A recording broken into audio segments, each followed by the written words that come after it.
Let's get right into it. Number 12. Motorsports speed forgives nothing.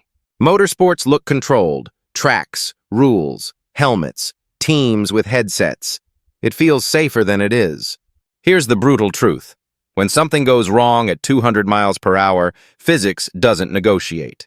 There is no minor mistake. There is only before and after. The worst deaths in motorsports didn't come from reckless driving. They came from chain reactions. A tire failure, a barrier at the wrong angle, a car launching instead of sliding. Your brain expects crashes to bleed off energy gradually. Motorsports crashes concentrate it. Psychologically, drivers operate under risk normalization. They survive thousands of near misses. So the brain quietly lowers its fear response. Speed becomes routine. Danger becomes background noise. Until it isn't. When failure finally arrives, it's instant and unforgiving.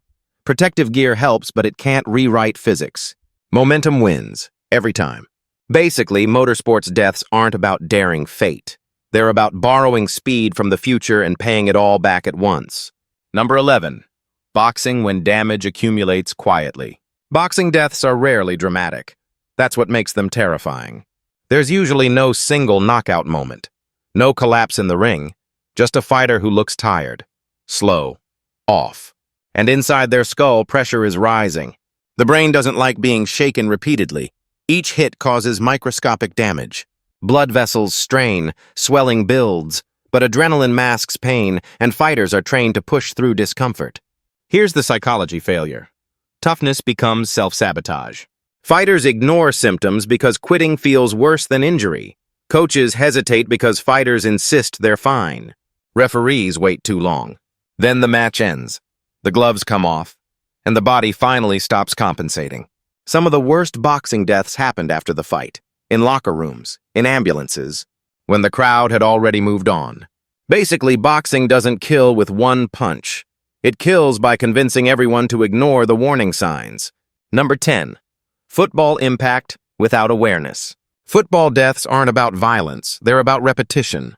Hundreds of hits per game, thousands per season. Most of them don't look dangerous. That's the problem. Your brain evolved to handle occasional trauma, not constant subconcussive impacts. Helmets protect skulls, not neurons. And because players don't black out, everyone assumes they're fine. The psychology trap is invisibility. Damage you can't see doesn't feel urgent. Players keep playing.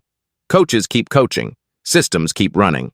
Then years later, cognition fades. Emotions change. Impulse control disappears. Or worse, collapse happens suddenly after what looked like a routine hit. Football deaths aren't accidents in the moment. They're invoices delivered decades later. Basically, the danger isn't the big hit. It's the thousands that didn't look like anything. Number 9. Cycling when 1 second is enough. Cycling deaths are brutally unfair because they often involve doing everything right. Helmet on, obeying traffic laws, experienced rider. Still, one distracted driver, one misjudged turn, one opening car door, and it's over. The danger in cycling isn't speed, it's exposure. There's no cage, no crumple zone. Just a human body sharing space with machines that weigh thousands of pounds. Your brain underestimates this risk because cycling feels peaceful, rhythmic, controlled. That calm tricks you into forgetting how little margin for error exists.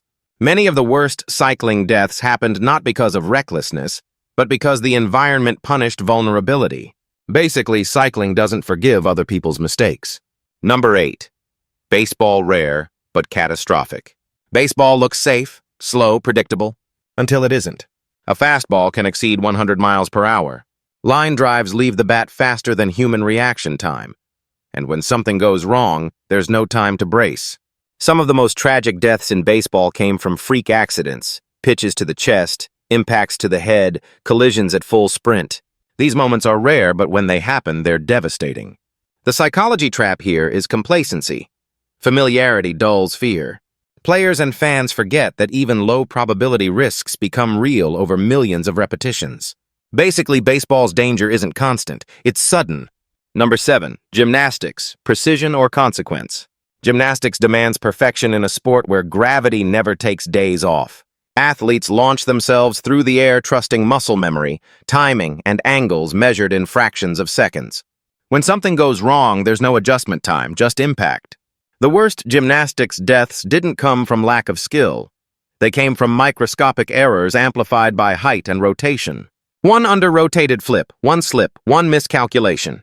Psychologically, gymnasts train their bodies to override fear. That's necessary to perform. But it also means they push limits constantly, trusting training to catch them. Usually it does, until once it doesn't. Basically, gymnastics isn't dangerous because it's reckless.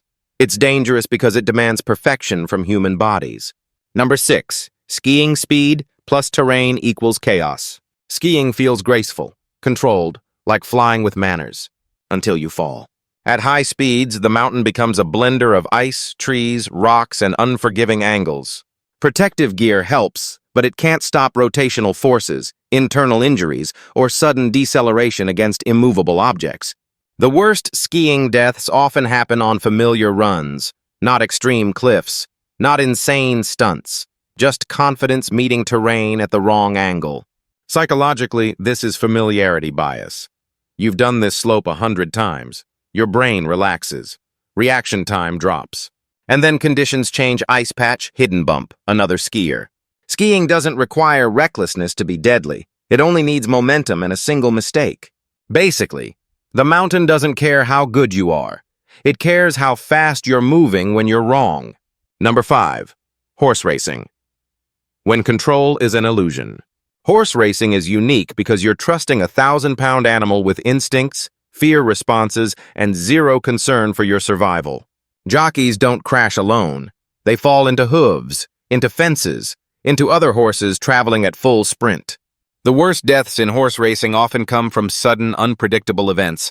A spooked horse, a stumble, a chain reaction fall. Once you're down, you're in the worst possible place. The psychology failure here is perceived partnership. Riders feel connected to the animal, in sync. That trust is necessary, but it also masks how quickly control can disappear. Basically, in horse racing, you're not in charge, you're negotiating. Number 4. Swimming quiet and invisible. Swimming deaths rarely look dramatic. That's the danger. Drowning is silent, no splashing, no yelling. Just exhaustion, panic, and failure happening underwater while everyone assumes everything is fine. In competitive swimming and open water events, the worst deaths come from cramps, cardiac events, or sudden fatigue. The body fails quietly. Rescue notices too late. Psychologically, water creates false security. Being surrounded by others makes danger feel unlikely. But water isolates the moment something goes wrong. Basically, swimming doesn't announce emergencies, it waits. Number 3. Climbing one mistake, no undo button. Climbing deaths are horrifying because they're usually caused by one thing going wrong. Not 10, not chaos. One anchor misjudged. One knot tied wrong. One handhold that looked solid but wasn't.